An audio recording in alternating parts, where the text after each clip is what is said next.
여러분 구원받은 자에게 주시는 그 기쁨이 여러분 속에 넘쳐나기를 축복합니다. 우리가 믿는 창조주 하나님이 여러분에게 복을 주셔서 모두 행복한 인생을 사시기를 축복합니다. 사람이 행복하려면 여러분 뭐가 있어야 될까요? 돈? 난 여러분들이 돈이라 할까봐 깜짝 놀랐습니다. 사람이 행복하려면 뭐가 있어야 되냐? 행복 심리학자들은 행복의 필수적인 요소 4가지가 있다고 말합니다. 첫째는 사람. 우리 인간은 절대로 혼자서 행복할 수 없는 존재입니다. 사람. 두 번째는 밥이 있어야 돼요. 굶고 행복할 수 없어요. 인간은요. 밥이 있어야 돼요. 세 번째는 종교가 있어야 돼요. 종교. 네 번째는 대화가 있어야 합니다. 서로 사람들 사이에 좋은 관계 속에서 여러분 나누는 대화가 있어야 합니다. 자, 여러분 생각해 보세요. 여러분이 좋아하는 사람과 함께 여러분 맛있는 음식을 먹으면서 아주 오순도순 정감 있는 대화를 나누는 게 얼마나 행복합니까? 그렇죠. 그런데 그 배후에는 어떤 종교를 믿느냐가 그 삶의 질을 좌우한다고 합니다. 하나님을 믿고 신앙으로 사는 사람과 하나님을 부정하고 내세를 믿지 않고 오직 육신으로 사는 사람과 밥을 함께 먹으면 여러분 좋습니까? 함께 자리에 있지만 여러분 의미 있는 대화를 나눌 수가 있을까요? 없지요. 그냥 의례적으로 뭐 함께 하고 뭐 의례적으로 안부 묻고 뭐 이럴 수는 있어요. 그죠? 그러나 우리가 여러분 이 신앙이 다르면 정말 그 마음과 마음, 영혼과 영혼이 소통하는 그런 의미 있고 깊은 대화 이루어지지 않아요. 그래서 종교가 다르면 소중한 관계와 행복을 공유하는 것이 불가능합니다. 신학자 폴 틸리라는 분은 종교를 인간의 궁극적인 관심사라 그랬습니다. 그러면 여러분 종교가 왜 중요한가? 종교는 한 사람의 정신적 세계를 지배하는 세계관을 형성합니다. 우리의 믿음과 언행은 세계관에 의해서 결정된다고 할 수 있는데 이 세계관은 마치 우리가 검은 안경을 끼면 세상이 어둡게 보이고 빨간 안경을 쓰면 세상이 빨갛게 보이는 것과 같습니다. 즉 종교는 삶을 지배하는 정신적인 지주와 같은 거예요. 그래서 저 이슬람을 믿는 나라들 살아가는 삶의 모습이 다르고 인도 같은 힌두교 믿는 나라 사람들의 사는 모습이 다르죠.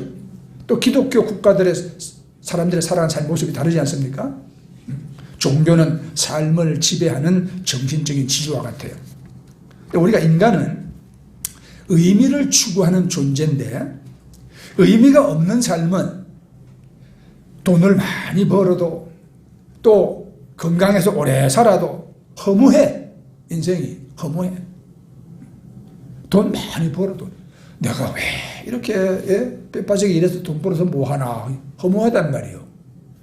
건강해서 뭐 오래 살아도 결국은 다 놓고 죽을 것인데 인생이 허무하단 말이에요. 근데 종교는 우리에게 의미와 목적을 제시합니다. 종교는 사람들에게 인생을 바라보는 관점을 갖게 하며 삶의 목표와 방향을 안내합니다. 그래서 우리들의 사고와 행동을 좌우하는 거거든요. 근데 이 종교가 여러분 다 같은 게 아니에요. 세상에는 고등 종교가 있고 하등 종교가 있습니다. 고등 종교에는 창조주가 있습니다. 구원과 내세를 가르칩니다. 그리고 고상한 윤리가 있습니다. 그런데 이 하등 종교는 창조주가 없어. 구원도 없어. 내세관도 없어요. 오직 현세에서 수복 강령을 추구합니다. 현세에서 오래 살고 재물 많고 그 다음에 건강하고 평안하기를. 그걸 기복주의라고 그러거든요. 그래서 그들은요, 내세가 없으니까 죄의식도 없어. 고상한 윤리도 없습니다. 그래서 무당들은 죄를 회개하라는 말 하지 않습니다. 그죠? 무당이 와가지고 죄를 회개하라고 호통을 치고 의롭게 살으라고 여러분 가르치고 거룩해라고 여러분 말하는 거 들어봤습니까? 절대 없습니다. 이렇게 하등 종교는 추종자에게 이기적인 복만 약속하는 것입니다. 오늘 우리가 읽은 시편 14편 1절 말씀을 보면 어리석은 자는 그 마음에 이르기를 하나님이 없다 하는도다 그랬죠. 요 하나님이 없다고 주장하는 사람, 요런 무신론자를 가리켜서 성경은 어리석다라고 했습니다. 무신론은 단순히 어리석을 뿐만이 아니라 그게 죄악입니다. 그래서 이 무신론자에 대해서 오늘 말씀 4절에 보면 동시에 죄악을 행하는 자라 이렇게 기록하고 있죠. 러시아의 그 유명한 도스토옙스키가 이런 유명한 말을 남겼습니다. 만약 하나님이 존재하지 않는다면 사람은 무슨 일이라도 할 수 있다. 하나님이 없다면 못할 짓이 없다 이 말입니다. 그렇지 않습니까? 저와 여러분도 마찬가지예요. 왜요? 우리가 하나님이 없다고 그러면 못할 짓이 없지. 이건 여러분 무서운 소리입니다. 하나님이 없다 이 말은 모든 질서, 모든 가치를 부정하는 말입니다. 자, 그러면 구체적으로 이 하나님을 부정하고 내세도 없다고 천국도 지옥도 없다고 말한 이런 무신론은 어떤 죄일까? 첫째, 그것은 양심을 거스르는 죄입니다.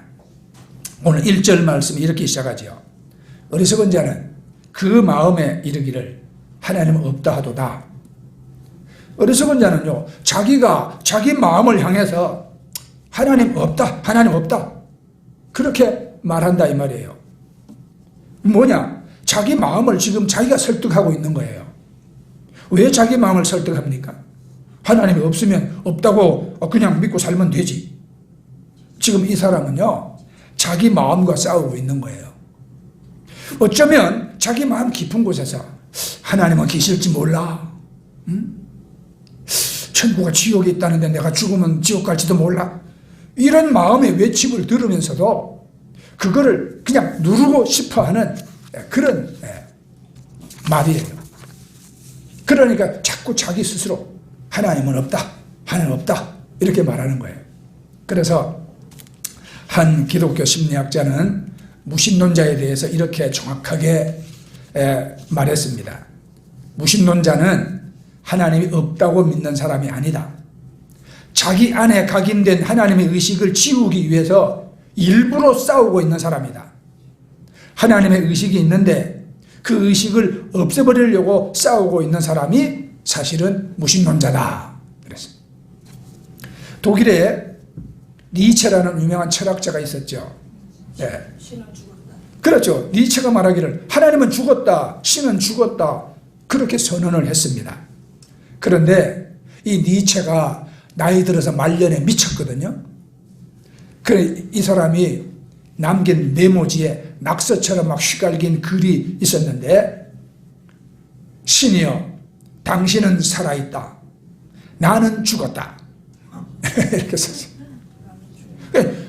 니체는 사실 자기 안에 있는 하나님의 의식과 더불어 한평생 싸웠던 이게 불행한 철학자라고 말할 수가 있는 겁니다.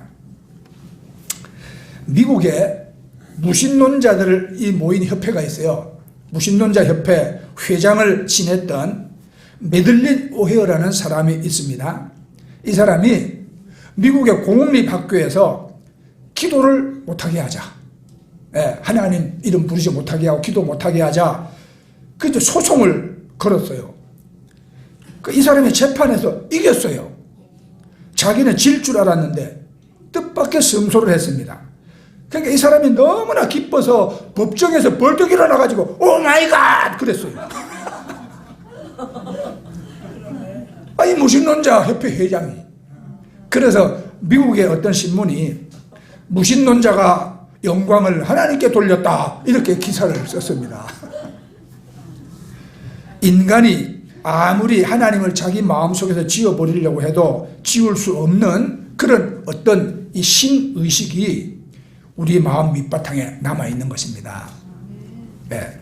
그래서 인간은 어느 나라 어느 민족 문명하든 미개하든 간에 다 여러분 신을 섬기는 종교를 가지고 있어요. 그러나 동물들은 종교가 없습니다. 예?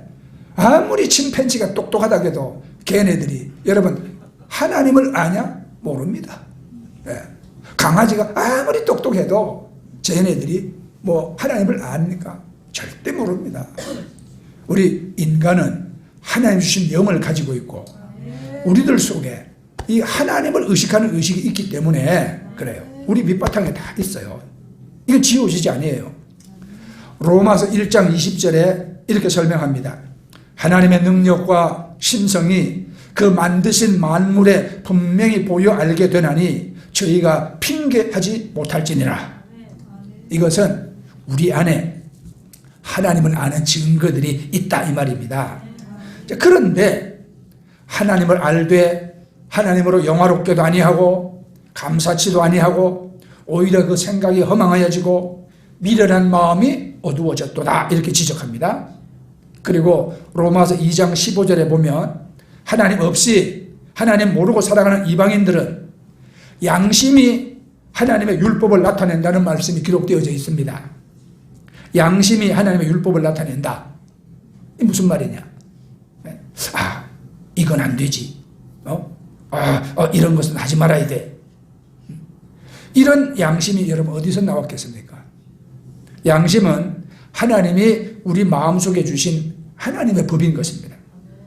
그래서 임마누엘 칸트라는 유명한 철학자가 이런 말을 했습니다. 저 하늘에는 무수히 별들이 반짝이고 내 마음속에는 양심의 도덕률이 빛나고 있다. 저나 여러분이나 우리 안에서 소리치는 것이 있어요. 양심의 소리. 하나님의 음성이 계속 들려옵니다. 그런데 무신론은 뭔가요? 무신론은 양심의 증거를 묵살하고 거스리는 것이 죄악인 것입니다. 그럼에도 불구하고 하나님 없다고 우기는 자기 고집. 거스리는 죄죠. 자, 두 번째, 무신론은 자기의 죄를 합리화시키는 겁니다. 자, 다시 한번 1절을 봅니다. 어리석은 자는 그 마음에 이르기를 하나님이 없다 하는도다. 그들은 부패하고 그 행실이 가증하니 선을 행하는 자가 없도다. 3절을 보면 다 치우쳐 함께 더러운 자가 되고 선을 행하는 자가 없으니 하나도 없도다. 그렇죠? 예. 이 시편 3절의 이 말씀은요, 아주 유명한 로마서 3장에서 바울 사도가 이 말씀을 인용합니다. 선을 행하는 자가 없다. 하나도 없다.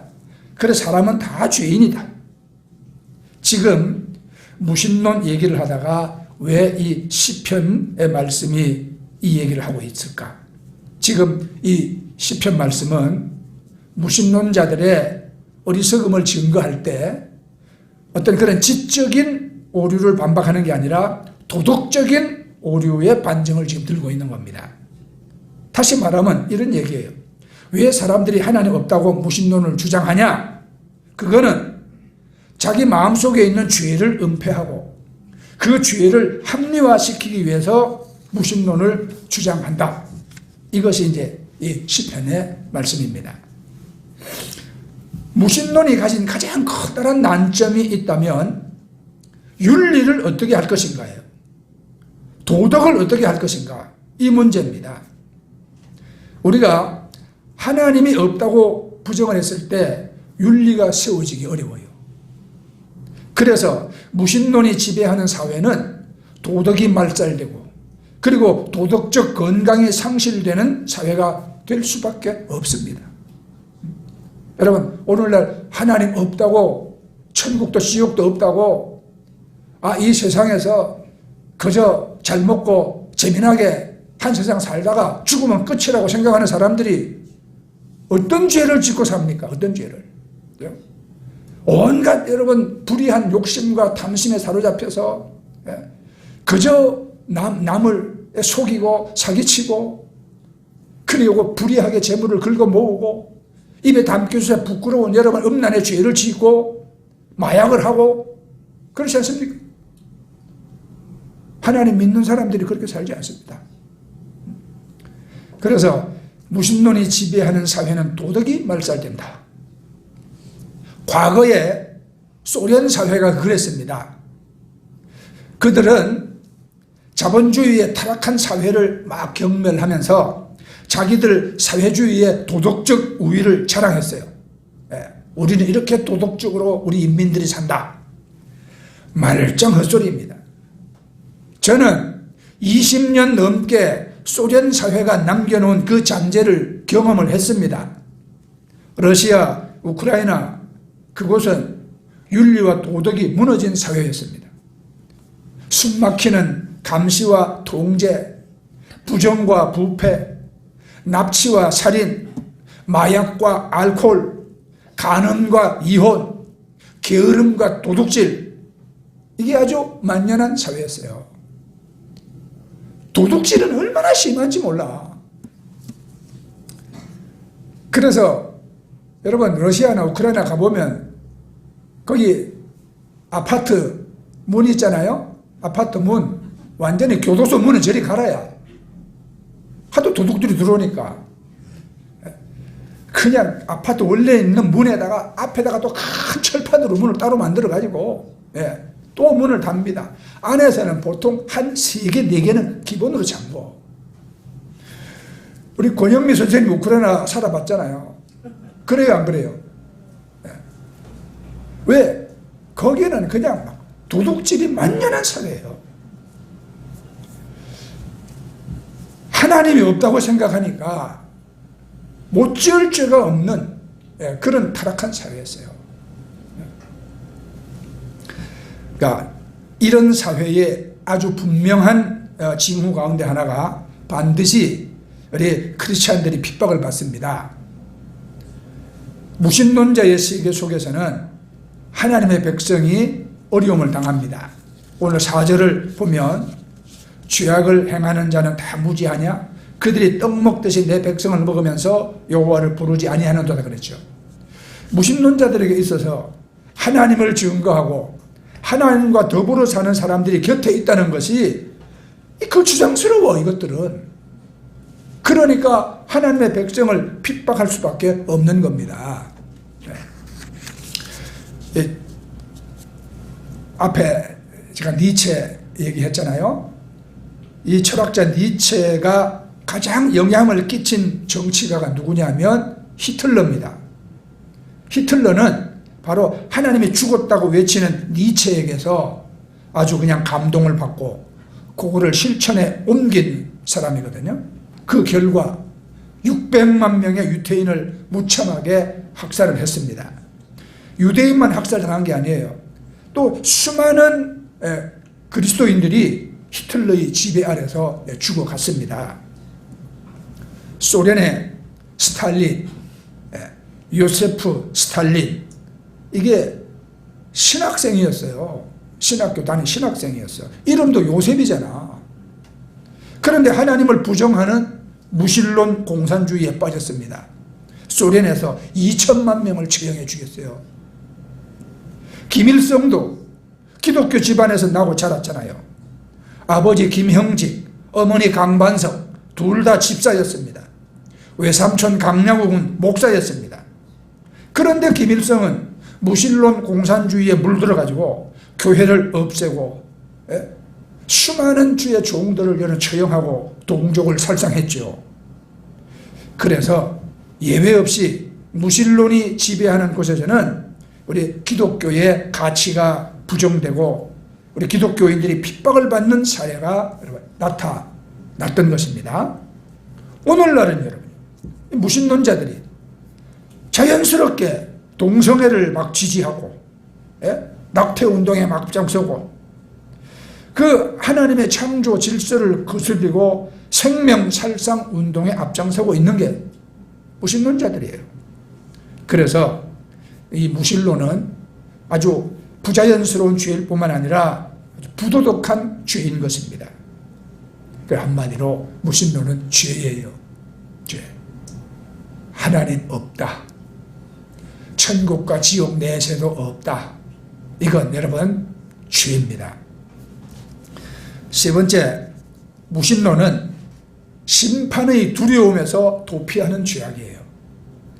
이 무신론은 부도덕할 뿐만 아니라 무책임합니다. 우리 현대 무신론의 원조 역할을 했던 사람이 두 사람이 있어요.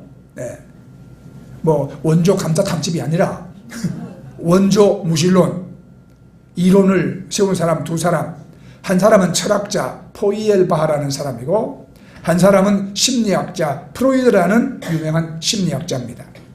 이 둘이 현대 무신론의 원조라고 할 수 있습니다. 이 두 사람이 같은 논고를 제시했는데 왜 종교가 생긴 줄 아냐? 사람들의 마음의 두려움 때문이다.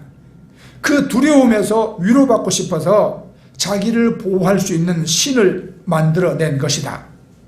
신이 인간을 만든 것이 아니라 사람이 신을 만들었다. 이렇게 주장했어요. 이것이 현대 수많은 지성인들을 아주 매료시킨 무신론의 가장 중요한 근거가 된 것입니다. 사람이 신을 만들어 놓고 그 밑바탕의 동기에는 두려움이 있다 그랬어요. 두려움. 여러분, 죄인들은 자연히 자기들이 범한 죄나 악 때문에 심판을 두려워할 수밖에 없습니다. 따라서 죄인들에게 제일 거추장스러운 것은 신이 있다는 것이 거추장스러운 것이거든요. 그래서 무신론자들도 똑같이 신이 없으면 좋겠다 이렇게 생각하는 겁니다. 신이 없으면 좋겠다는 바람 때문에 무신론이 생긴 거란 말이죠. 이것도 두려움 때문이에요. 그러니까 무신론자들은 결국 그 심판에 대한 두려움 속에서 무신론이라는 이론을 만들어 가지고 그 이론의 체계 속으로 도피해버리는 겁니다. 그래서 한 신학자는 무신론을 가리켜서 그거는 죄인들의 자기 방어술 혹은 죄인의 변장술이라고 말합니다. 이거는 무책임한 겁니다. 자기 죄로부터 도피하기 위해서 무신론의 영역 속으로 들어가는 겁니다. 여러분, 하나님이 없다고 여러분 생각하면 죄인들은 마음이 편해요. 그렇죠? 죄인들은 마음이 편해. 그렇기 때문에 무신론이라는 그런 이론을 철학 체계를 만들고 심판이 두려우니까 그리 도망가 버린다 이 말입니다. 오늘 이런 얘기가 본문에도 나오지. 5절에 그러나 거기서 그들은 두려워하고 두려워했으니 하나님이 의인의 세대에 계심이로다 그랬어요. 왜 두려워하냐? 성경은 근본적인 두려움은 하나님이 계시기 때문에 두려워하는 것이다. 하나님이 계시니까 두려워하고 그러면 회개하면 되는데 그 두려움을 감추고 합리화시키기 위해서 무신론을 만들어서 거기로 도피해버리고 마는 겁니다. 근데 여러분, 어떤 사람들은요, 나는 그거하고는 상관없다. 나는 교회도 나오고 나는 예수 믿고 나는 하나님을 믿으니까 나하고는 상관없다. 이렇게 생각할 수도 있어요. 그런데 정말 문제는 실천적 무신론이라는 것이 있습니다. 실천적 무신론자는요, 하나님 소리도 잘해요. 찬양도 부릅니다. 기도도 몇 마디 할 수 있습니다. 그런데 그 사람이 살아가는 삶의 모습을 보면 하나님이 없는 것처럼 살아요. 교회에 와서는 하나님 믿는 것 같은데 가정에 가보니까 하나님 없는 것처럼 산다 이 말입니다. 하나님 없는 것처럼 남편 대하고 아내 대하고 하나님 없는 것처럼 자식들을 대하고, 또 직장 생활할 때 어떤 중요한 결정을 할 때 하나님 없는 것처럼 결정하고, 하나님 없는 것처럼 살고, 하나님 없는 것처럼 사업하고, 하나님 없는 것처럼 남 속이고, 이것이 실제적 무신론이다 이 말입니다. 예.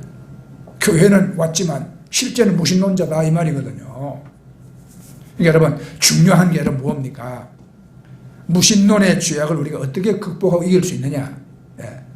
그 대답은 여러분 간단합니다. 하나님께로 돌아오면 됩니다. 하나님께로 돌아오면 돼.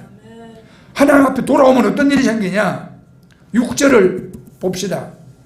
너희가 가난한 자의 계획을 부끄럽게 하나 오직 여호와는 그의 피난처가 되시는도다. 돌아오는 사람들에게, 하나님 앞에 오는 사람들에게 하나님은 피난처가 되어주신다고 그랬습니다. 하나님은 우리를 받아주신다 이 말이에요.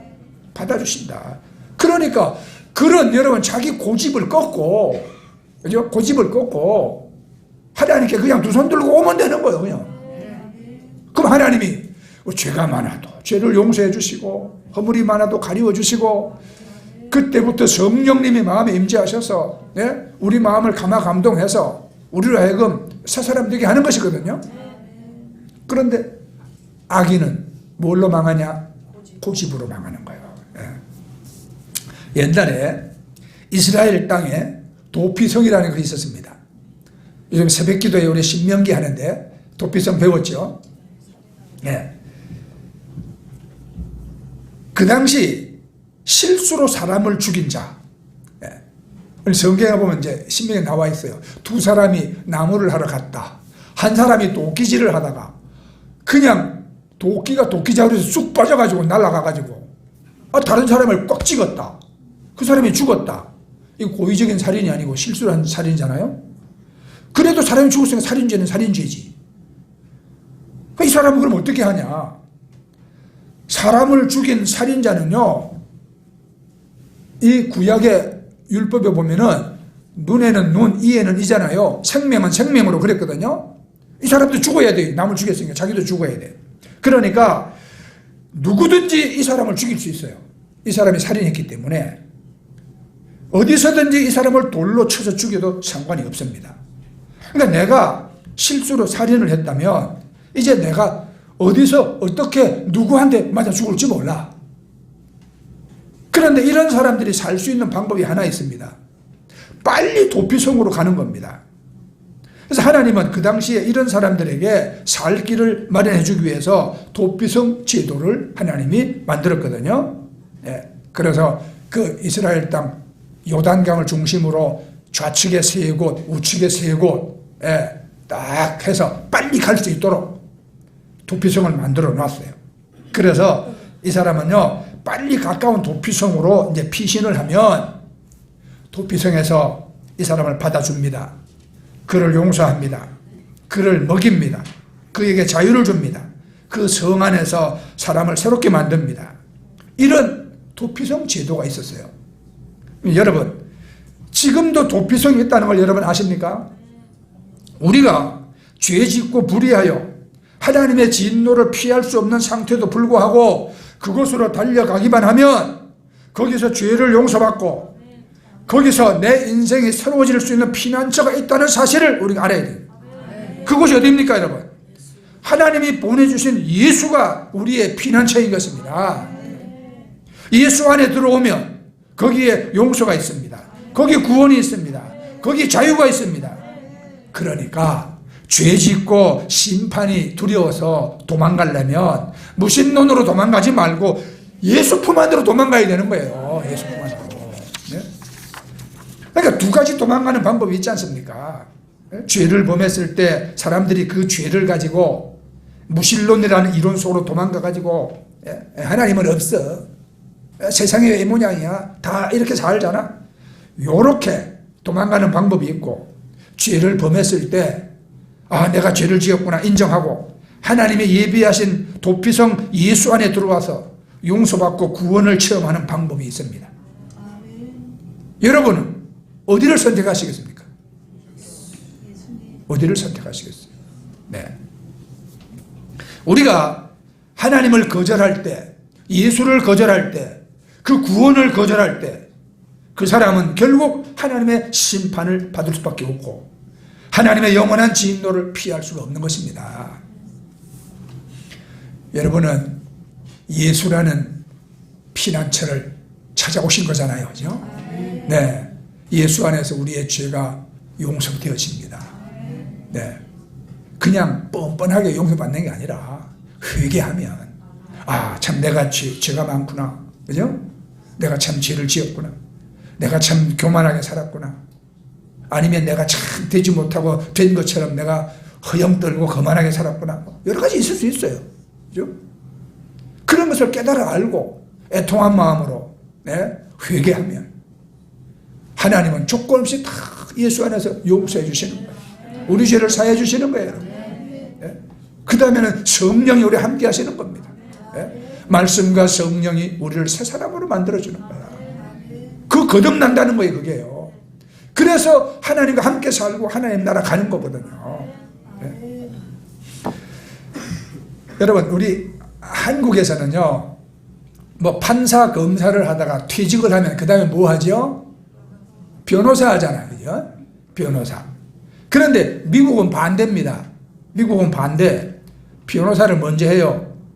변호사 하다가 그 사람이 잘하면은 사람들에게 신임을 얻으면 그 다음에 검사도 임용되고 판사가 되기도 해요.